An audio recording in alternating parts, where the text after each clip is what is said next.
બુદ્ધિના 3 લક્ષણો.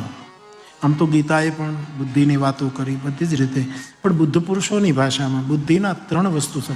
બુદ્ધિ એક તો ભ્રમિત બહુ થઈ જાય છે. ભ્રમિત બુદ્ધિ અતિ મોરી.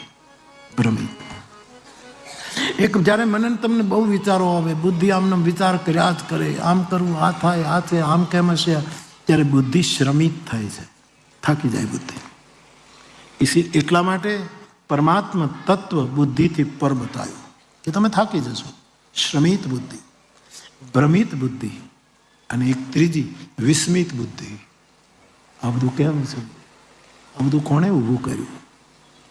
માળી તારા આભમાં 9 લાખ તારા, દિવેલ આમાં કોણે પૂર્યા? આમાં કોણે પૂર્યા? વિસ્મિત, જેમ કૌશલ્યા વિસ્મિત થાય છે, જેમ અર્જુન વિસ્મિત થયો ભગવાનના વિરાટ રૂપનું દર્શન કર્યું. આ બુદ્ધિના 3 લક્ષણો બુદ્ધ પુરુષોને લાગ્યા.